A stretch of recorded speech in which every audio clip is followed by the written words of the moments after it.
And there's Baku, and the gang, and Ruby. Almost there. Oh, so they're going to go back and perform a play. Cool. Breaks Sidna's leg. Aww. Farewell.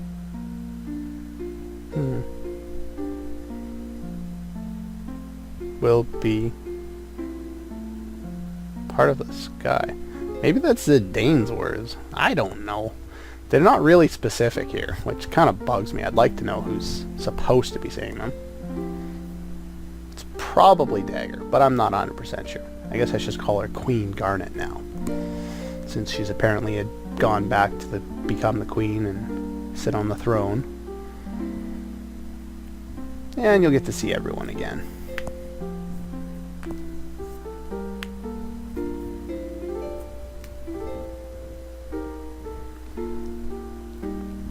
So yeah, they kind of glimpse over a, not without Zidane. Let go of the past.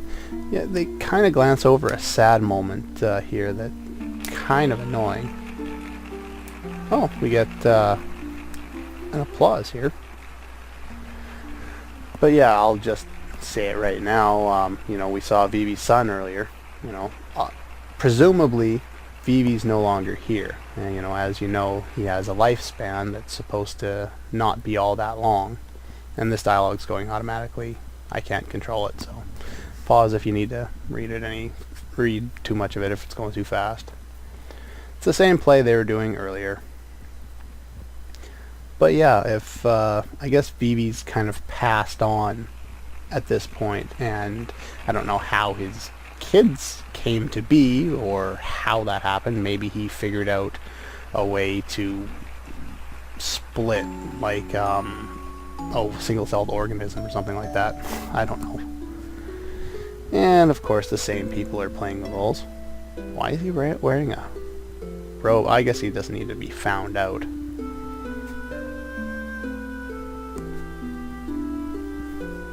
Ah, no more princess.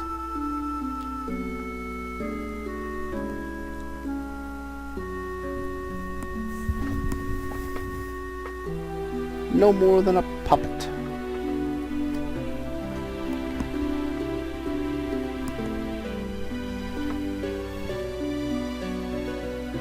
Yeah, I don't really know what to say over this sequence. It goes by a little too fast to keep a coherent thought line about anything. And it's the play that we've already seen. Them in their Shakespearean-ish English. It's not true Shakespearean English, otherwise half the people playing the game wouldn't understand it. I remember back to high school when I read my first Shakespearean play and I had no idea what was going on. Well, you get a basic gist of it, but half the words are words that you don't see anymore, so they're not part of today's vocabulary. It was only once a professor of mine actually sat down and read the play with the students and told them not to read it at home that I really started to get a better understanding of it. And of course it continued when I continued to read that stuff in university as well. So. And there's blank. With some quirky music. What news? Huh. Knocked out. Better be careful with Ruby there. She might decide to fight back and kick the crap out of you. Betcha she could too.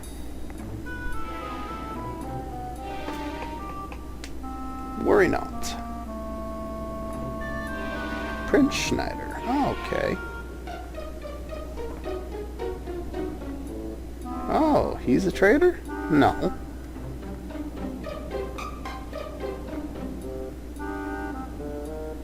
Hey. Oh. Betrayed your friend only to get no reward. Gotta suck. traitor is dead. Oh, cruel fate.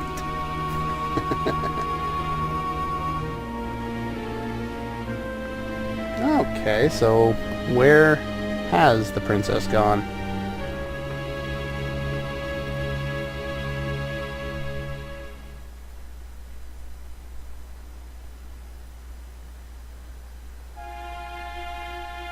Time for departure? Long past. Guess, she never made it, huh? And there's, Cinna there.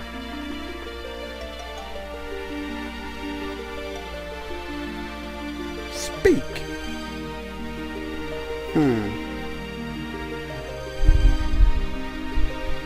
Aw, Marcus is heartbroken. Yeah, we get some birds there.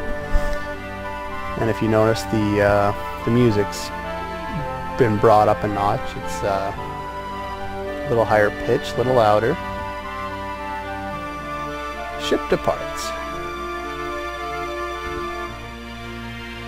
And now we get a really, really epic scene in this great play. I want to be your canary. She'll appear if I believe.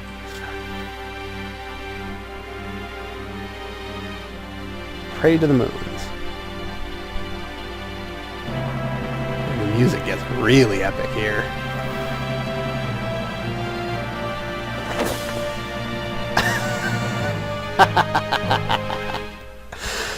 Apparently he's made one of the best entrances ever. And she's just thinking, that son of a bitch, I'm gonna kill him. I'm gonna kill him. Hey! That's not very nice. There we go. They found love. Now she can find love too.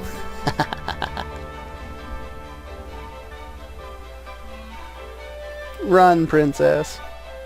It's nice to see the castle that we saw in pre-rendered done in CG form. Though I have to admit, I'm not as big a fan of the chibi style of animation, the small, short, anime-esque characters, as opposed to something like, I don't know, Chrono Cross or Final Fantasy VIII, or even games from the Shadow Heart series. I like the more realistic look more often. But, hey, look at that, she lost her pendant, which I guess is still one of those special parts of the crystal, which is led to show how much she cares for Zidane, that she would pass it up, even though she could just walk over and pick it up.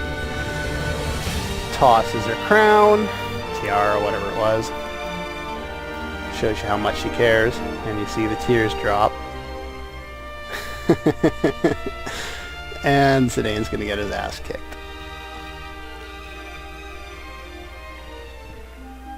And a lovely moment, and met by rounds of applause from Vivi upon Vivi. And I think that's the only time you ever see Amaranth in a full motion video.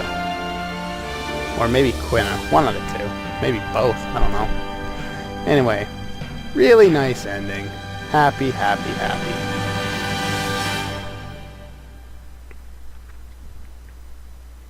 And we get a little bit of background on how he survived. He had no choice. So, in other words, it's a cop-out.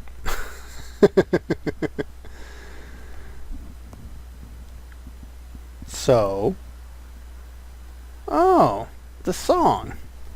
I do like how they do this here, and they introduce the song of the game, which is another variation on the song that Dagger does sing in the game, the one from Medane, sorry. There are a number of themes that focus around this main melody from this song.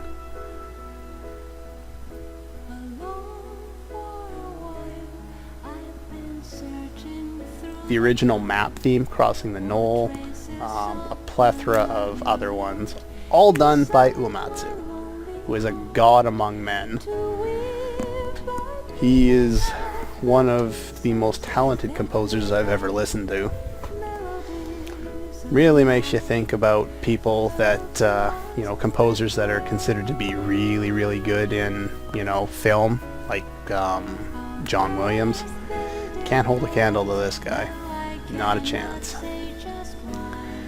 But anyway, I guess I should do a little review of the game.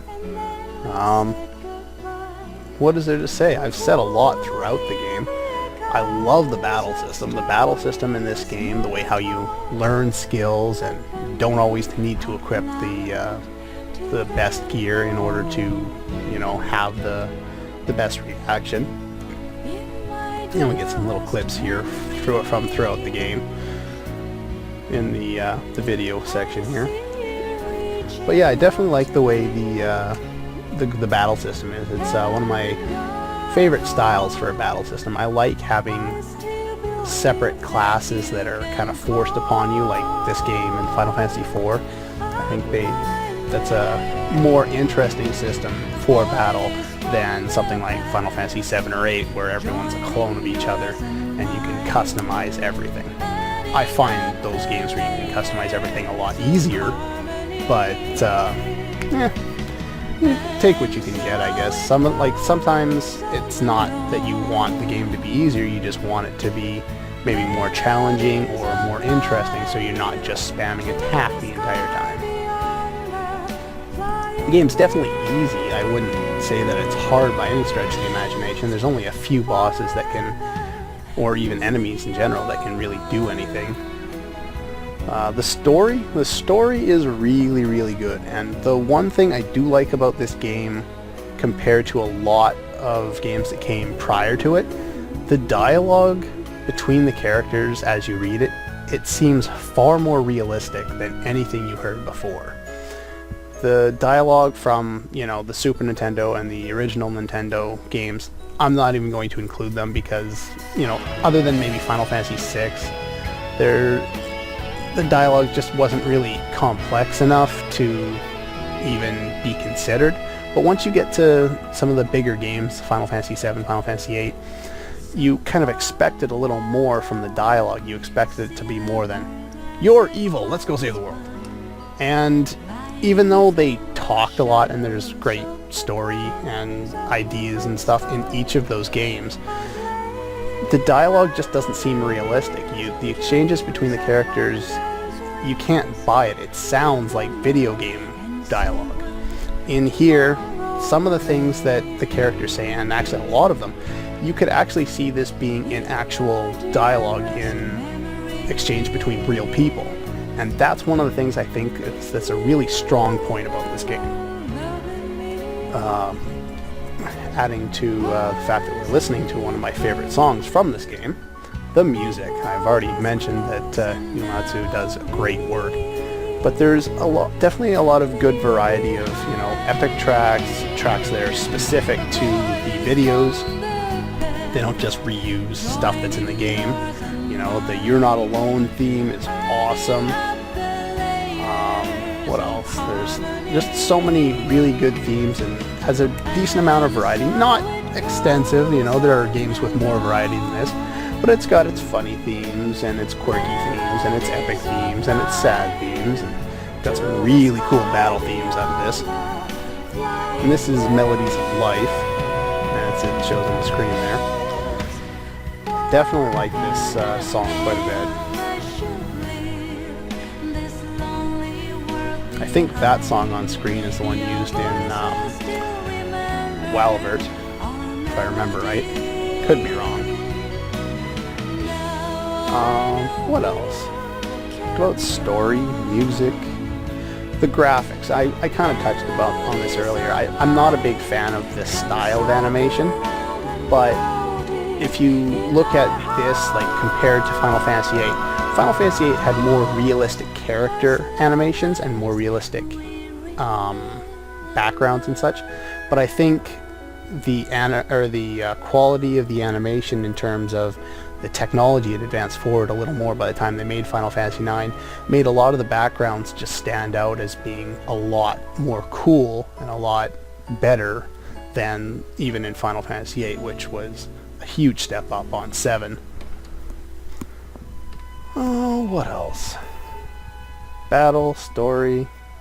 Well, I haven't really talked about story a lot. The story for this game is something that I think is pretty cool, you know, other than the dropping a pointless final boss on you after you beat Kuja. But, oh well. I don't think that knocks it any in terms of the quality. The story is interesting. It's very emotional. There's a lot of times where you just need to follow the characters, and you actually want to follow the characters because the game just gives you so many reasons to do so. It's a good word for that. I'm not sure.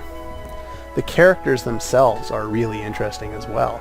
You know, they're all a little bit unique. Not all of them have the most development, but there's a lot of development for especially the naive characters such as Vivi, Dagger, and even you see a lot of change in Zidane over the course of the game, though he seems to drop in and out of different, whether he's going to be smart or stupid.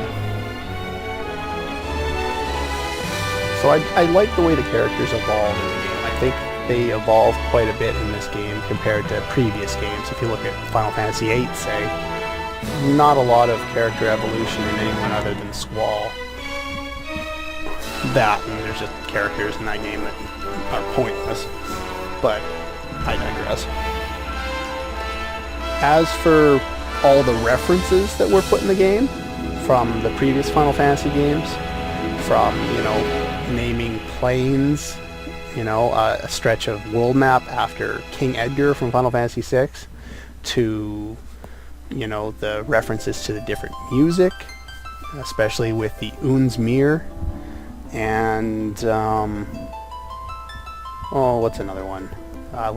For instance, Freya. Freya gets a lance, Kane's lance, reference to Final Fantasy IV. I find that that's really interesting because it's not something that the everyday viewer would be able to check out or understand, but anyone who's followed the series for a long period of time is going to just enjoy it immensely because they just see so many references to things they've seen before. All in all, this is probably my third favorite game of all time. My second favorite in the series after Final Fantasy VII. But my reasons for liking 7 will become apparent when and if I play that game. At this point, once you've reached the end here, there is actually a sequence that you can unlock, and you need to press a series of buttons in order to do it. And I'm going to see if I can do that without screwing it up now. So R2, L1, R2, R2, up, X, circle, down, triangle, L2, R1, R2, L1, square, square, start. Oh, maybe I didn't do it fast enough.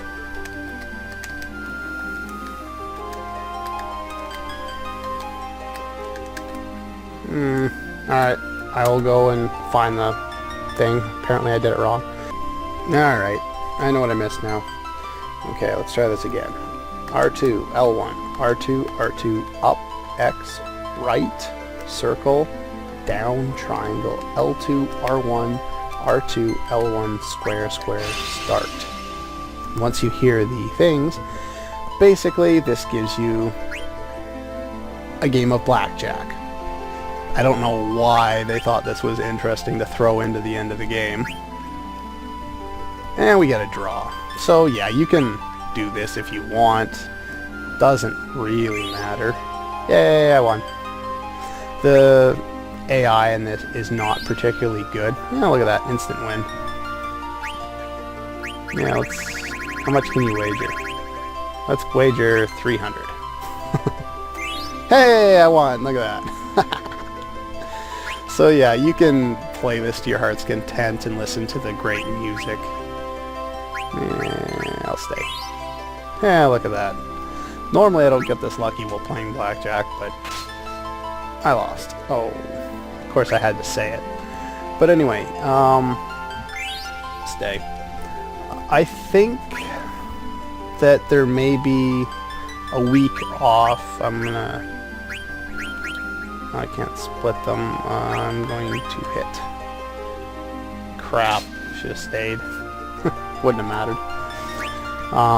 Yeah, I think I'm going to take a week off or something and split those up.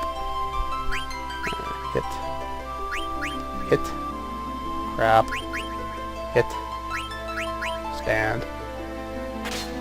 Yay!